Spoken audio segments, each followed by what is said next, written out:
Buenos días, estimados estudiantes. Bienvenidos a la continuación de el módulo de formulación de proyectos de ingeniería. En esta presentación en particular vamos a hablar de la caracterización del mercado objetivo para el proyecto y de las fuentes de información y técnicas de muestreo. Caracterización del mercado objetivo. Entonces, ¿cuál es el objetivo de un estudio de mercado? Básicamente es mirar si el producto de mi proyecto va a tener acogida y tiene potencial dentro de un mercado. De nada sirve que mi producto tenga muy buenas características técnicas, sea de muy buena calidad, eso no me va a garantizar que tenga un buen nivel de ventas. Entonces, uno debe empezar con este estudio de mercado porque si uno ve que si hay potencial, pues continúa con la formulación del proyecto. Pero si ve que el mercado no justifica, pues no vale la pena seguir pensando en el proyecto. Cuando se trata de proyectos privados, es decir, en los que yo busco generar rentabilidad a partir de los ingresos, el objetivo del estudio de mercado es determinar la cantidad de bienes y o servicios provenientes de la nueva unidad productora o lo que yo llamo el proyecto, que bajo determinadas condiciones de precio, calidad y cantidad los consumidores estarían dispuestos a adquirir para satisfacer sus necesidades. En otro tipo de proyectos, por ejemplo, de corte social, el estudio se va a orientar hacia la estimación de necesidades colectivas, tengan o no capacidades de pago. Entonces, recordemos en la clasificación de los proyectos que en los sociales no necesariamente el consumidor final tiene que asumir el costo como tal del producto. A través de un correcto estudio de mercado se puede disminuir los riesgos de que un proyecto fracase. Entonces, miren que dice se puede disminuir, no es que elimine completamente. Entonces, obviamente entre mejor se haga ese estudio de mercado, pues va a tener mejor información para tomar decisiones. ¿Listo? Pero pues tampoco es garantía de que si el estudio de mercado me indica que voy a tener éxito, realmente lo vaya a tener, porque pues hay muchas cosas que no puedo controlar. Pero hacer un mal estudio de mercado sí me va a facilitar que fracase. ¿Listo? Factores que afectan a un proyecto. Entonces, hay que tratar de tener una visión integral en este sentido y mirar todos los factores que pueden afectar un proyecto. Porque si uno no los tiene en cuenta, pues puede fracasar. Entonces, lo primero es que en un proyecto van a estar involucrados los clientes, que son muy importantes porque son las personas que van a generar ingresos a partir de la compra del producto. Los proveedores, porque voy a depender de esos proveedores para generar mi producto.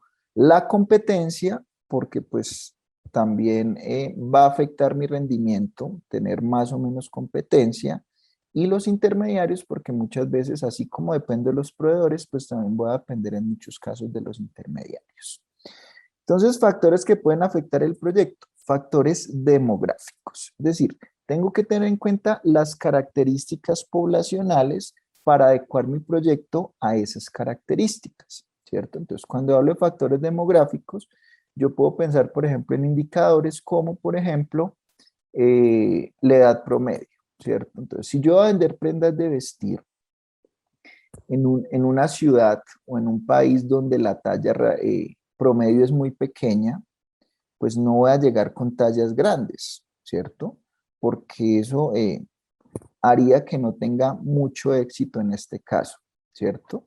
Entonces, como cuando uno compra máquinas para una empresa que vienen con las medidas, no sé, de trabajadores alemanes o que se diseñó en base a las medidas de los trabajadores de sus países, y cuando llegan aquí a Colombia, pues hay un problema porque las personas no se pueden adecuar, por ejemplo, a esas máquinas, porque las medidas no concuerdan.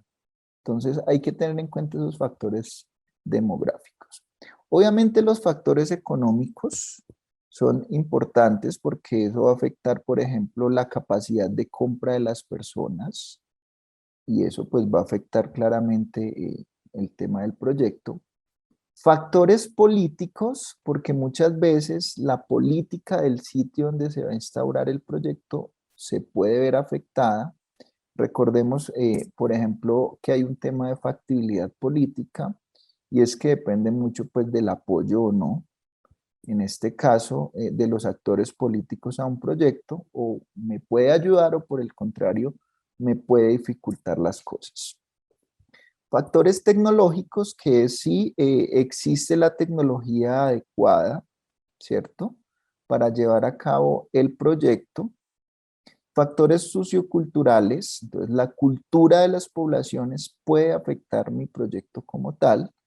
¿Por qué? Porque puede que yo esté planteando un proyecto de un acueducto que yo veo que claramente le va a servir a las personas, pero las personas, por su cultura, prefieren ir y traer el agua de la quebrada, por decir algo. Entonces, miren que eso también se tiene que evaluar y es uno de los errores grandes que muchas veces se olvida y por eso es que no funcionan los proyectos.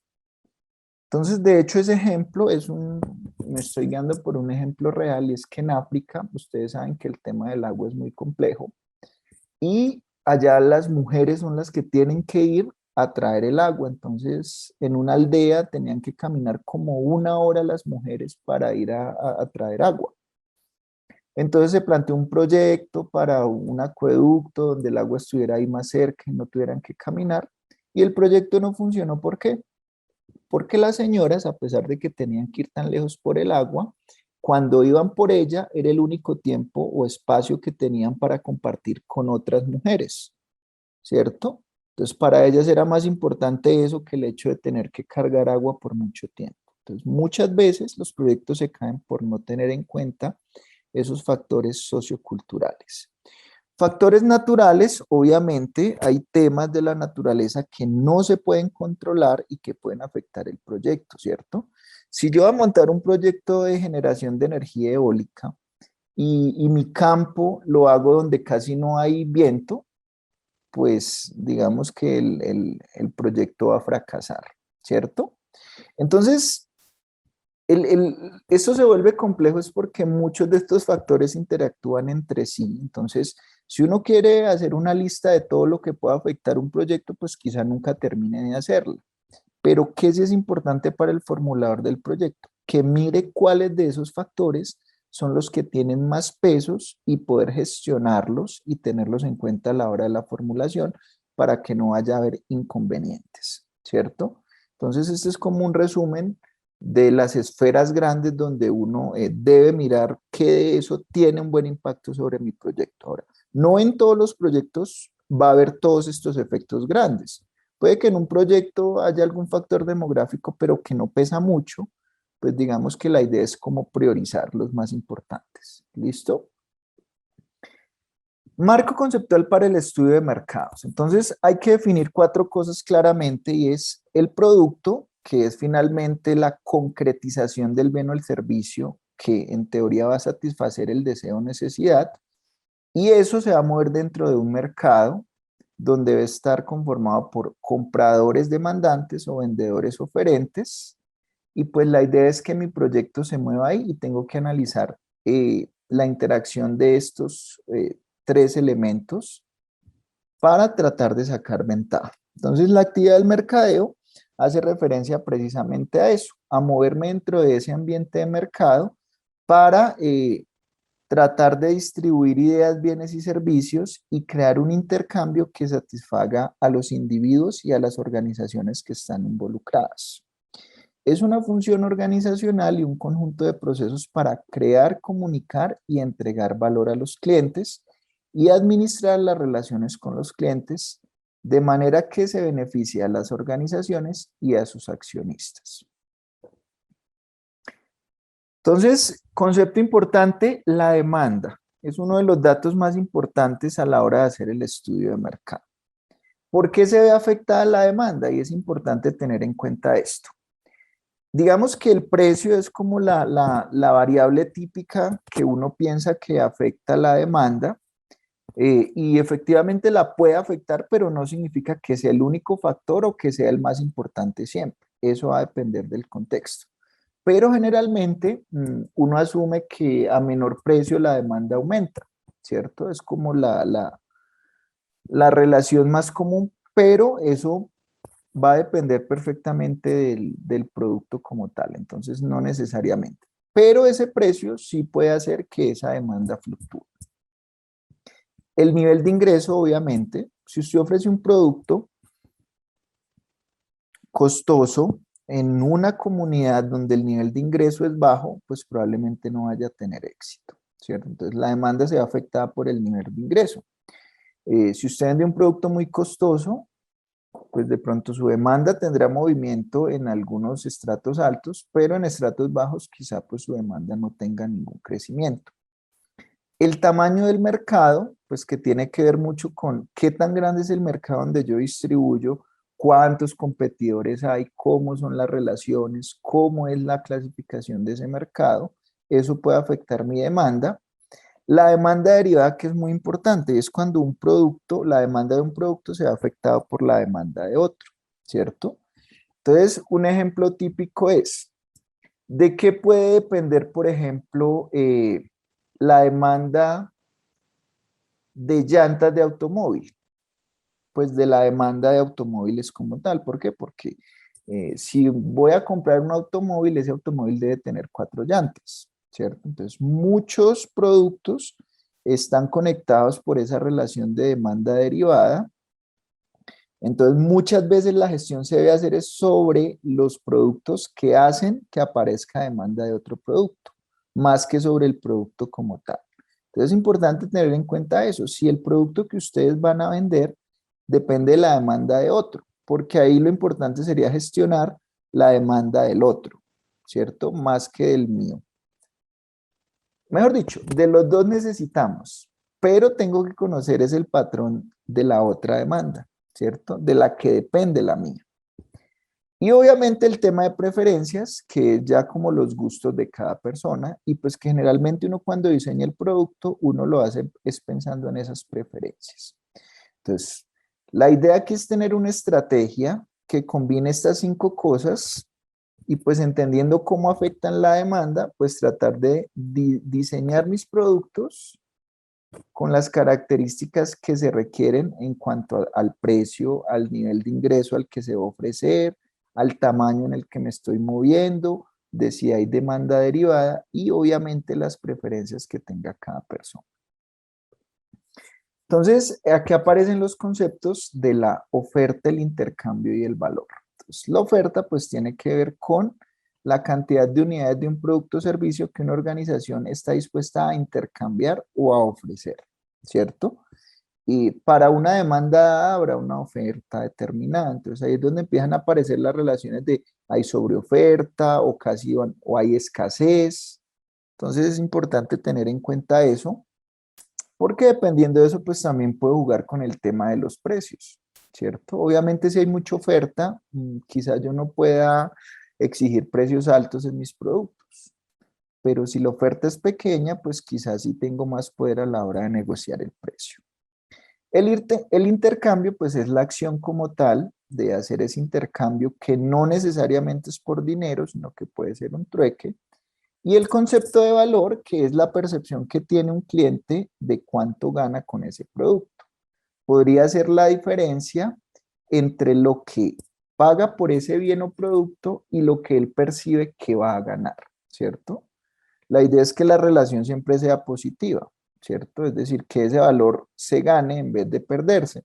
Porque si el valor es negativo, pues probablemente el cliente no esté interesado en comprar un producto que siente que no le está aportando valor como tal. Este modelo de las 5 fuerzas de Porter, digamos que es muy importante a la hora de evaluar si vale la pena ingresar a un mercado en particular. Lo que hace este modelo es mirar o hacer como una medida de qué tan difícil o qué tan adecuado, qué tan atractivo es un mercado para yo decidir si me meto o no me meto en ese mercado, ¿cierto? Entonces, la primera fuerza es la rivalidad competitiva, que es, listo, como esa ferocidad con que hay competencia dentro de ese mercado. Pues digamos que si hay una rivalidad muy fuerte, yo como que lo pienso 2 veces antes de meterme en ese mercado, ¿cierto? Porque si hay rivales muy fuertes, si hay una competencia ahí muy fuerte en ese sentido, pues al yo entrar sufro el riesgo de ser el que pierda, ¿cierto? Amenaza de nuevos competidores. Si al mercado al que yo quiero ingresar es muy fácil ingresar, pues debo tener cuidado porque así como yo entré fácilmente a ese mercado, pues podrían aparecer más adelante muchísimos competidores, ya que el mercado pues no tiene como restricciones para que entren más competidores.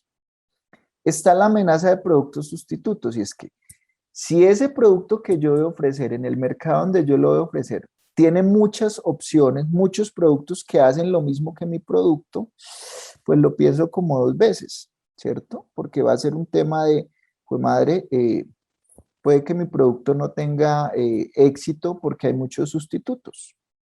Y en ese caso puede que los sustitutos incluso sean más baratos o algo así, entonces hay que tener en cuenta eso. Poder de negociación de los clientes. Si los clientes tienen poder de imponerme, en este caso, reglas o normas, porque cuando uno es nuevo, pues dependiendo. Si depende de unos poquitos clientes, pues como que ellos van a sentir el poder, por ejemplo, de imponer precios o imponer otro tipo de restricciones. Pues si yo veo que los clientes tienen mucho poder de negociación, pues no me meto porque puede que yo salga perdiendo. Y los proveedores también. Si yo tengo una dependencia muy alta de los proveedores y ellos también tienen el poder para imponerme restricciones a mí, pues también yo lo pensaría dos veces, ¿cierto? Entonces, obviamente cuando yo evalúo un mercado, puede que esté bien en, no sé, por ejemplo, en el punto 2, pero esté mal en el 3. Entonces, digamos que esto no me va a dar la solución de decirme entre o no entre. Lo único que me dice es, listo, aquí le estoy mostrando la situación y pues ya usted toma la decisión, ¿cierto? Si se arriesga o no se arriesga. Entonces, es un método, digamos que bastante sencillo de aplicar y pues que es un indicador muy bueno para saber si, o que me da luces para finalmente decir si me arriesgo o no a meterme en un mercado como tal. Entonces, importante hacerlo en el estudio de mercados. Ahora, tengo que entender muy bien la estructura del mercado en el que me voy a mover, porque dependiendo de eso también puede aumentar la probabilidad de éxito o de fracaso. Entonces, existen varios tipos de mercados y pues yo tengo que identificar en el mercado donde yo me voy a mover qué características tiene para ver cómo le saco provecho a eso. Entonces, puedo tener mercados competitivos que digamos es un escenario de los más ideales para poder entrar al mercado. Entonces, ¿por qué se caracteriza? Hay un alto número de oferentes y demandantes. Bueno, digamos que ahí lo malo sería que hay muchos oferentes, es decir, hay mucha competencia, pero así como hay mucha competencia, también hay muchas personas que necesitan el bien o el servicio. No hay barreras de acceso, es decir, es fácil entrar, lo cual también es un riesgo por lo que les digo. Si ustedes entraron fácil, pues otros también podrán entrar fácil. Y los productos que se ofrecen generalmente son muy estándar, es decir, los unos no son muy diferenciados de otros. Como por ejemplo bienes de consumo, ¿cierto? O lo que uno compra en un supermercado, como por ejemplo arroz. Aunque hay marcas diferentes, pues digamos que en una misma línea, pues un arroz no difiere mucho de otro, por decirlo así, no son muy diferenciados. Aunque obviamente en la actualidad ya aparecieron más variedades y todo eso. Mercados monopolísticos. Entonces, las condiciones de competitividad están fijadas por el único productor. Entonces, un monopolio es cuando solo hay como una persona o muy poquitas personas que ofrecen el producto y por lo tanto pues tienen como el poder de negociación porque como ellos son los únicos que venden, pues todo el mundo tiene que recurrir a ellos. Puede ser un monopolio legal cuando, por ejemplo, es una patente que solo puede utilizar una empresa o que tiene protección del Estado, ¿cierto?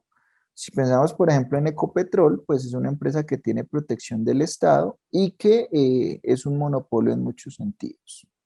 O un monopolio tecnológico, que es cuando la empresa tiene una tecnología que solo la empresa tiene, y pues eso hace que pueda generar un monopolio, porque nadie más cuenta con esa tecnología. Mercados monopsónicos. Presenta una oferta atomizada, es decir, como una oferta que está repartida por todo lado, pero la demanda se concentra en un único comprador. Es decir, hay muchos oferentes, pero solamente un comprador y pues por lo tanto, como él es el único comprador, pues va a tener el poder de imponer condiciones, ¿cierto? A los que venden. Entonces, ese caso, por ejemplo, sería un caso en el cual el cliente tiene mucho poder, relacionándolo con las 5 fuerzas de Porter. Mercados oligopólicos. Estos mercados se caracterizan por, hay limitaciones para la entrada al mercado, o sea, no es como tan fácil entrar a vender cosas ahí. Existen pocos oferentes que controlan y están muy pendientes de que no entre nadie más, que enfrentan un mercado que tiene muchos compradores. Los bienes pueden ser homogéneos o heterogéneos. Entonces miren que aquí hay muchos compradores, pero pocos vendedores, pero no es tan fácil como que usted entre a vender porque están muy pendientes de eso. O sea, como que no se puede entrar tan fácil.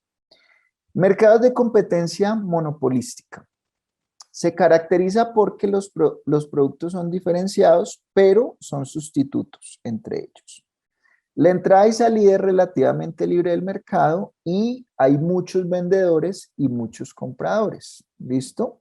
Entonces, miren que esta situación se parece mucho a la primera, a la de los mercados competitivos. ¿Cuál es la diferencia? Que en los mercados competitivos los productos son muy estándar, mientras que en la competencia monopolística los productos son diferenciados, ¿cierto? Es decir, tienen características que los hacen muy diferentes los unos de los otros. Entonces es importante mirar en qué mercado se van a mover ustedes para saber qué estrategias van a utilizar y poder adaptarse. Cuestiones que debe resolver el estudio de mercado. Entonces, no las vamos a leer todas, pero vamos a mirar las que están en negrillas, que son muy importantes. Ustedes ya miran en detalle toda la lista. Entonces, con respecto al consumidor, me interesa saber cuál es el poder de negociación de ese consumidor. ¿Qué tanto poder tiene el cliente? Relacionándolo con las 5 fuerzas de Porter. Con respecto a la competencia, me interesa saber cuál es el poder negociador de los competidores frente al consumidor y cuál es el poder negociador de los competidores frente a los proveedores. Con respecto a los proveedores, ¿cómo es la competencia entre los proveedores? ¿Cuál es el poder de negociación que tendrían los proveedores? ¿Y cuál puede llegar a ser el grado de dependencia respecto de los proveedores? Es decir, ¿será que yo me voy a embalar por depender de un proveedor? O si un proveedor me falla, pues puedo conseguir otro fácilmente. Esas son cosas que uno debe pensar muy bien desde el principio, porque a uno solo piensa en que el producto esté chévere, que le guste a la gente, pero no piensen que depende de proveedores y de intermediarios. Entonces, un análisis similar hay que hacer con los intermediarios. Ver si yo tengo mucha dependencia de ellos o si puedo cambiar fácilmente.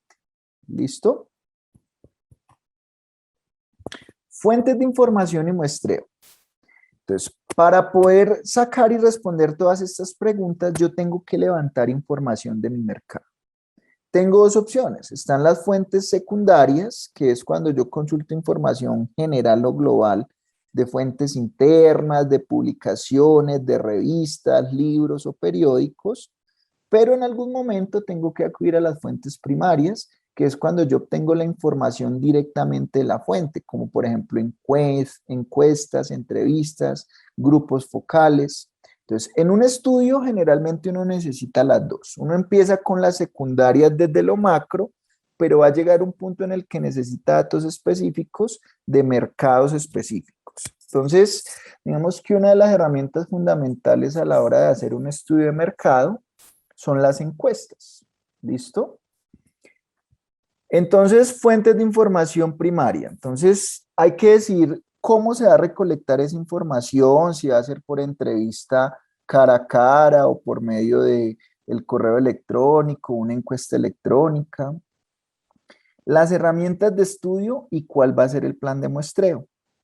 Y en el plan de muestreo hay que decir 3 cosas. Primero, ¿a quién se va a encuestar? Que es lo que conocemos como unidad muestral. ¿A cuántas personas, digamos que no tienen que ser personas, se necesita recopilar información, es decir, cuál es el tamaño de la muestra. Y cómo se deben elegir a los participantes de la muestra, es decir, cuál va a ser el procedimiento de muestreo. Y finalmente definir pues cómo me voy a contactar con esas unidades muestrales. Entonces, con respecto al procedimiento de muestreo, aquí hay un mapa como de los principales métodos de muestreo y se dividen en dos, en muestreo probabilístico y muestreo no probabilístico. Entonces, el probabilístico cumple ciertas reglas de aleatoriedad y pues digamos que tiene validez estadística. Sin embargo, muchas veces no es posible hacer ese muestreo probabilístico por restricciones, ¿cierto? Porque necesito un tamaño de muestra muy grande, porque no encuentro a las personas adecuadas o hay escasez de personas, por decirlo así.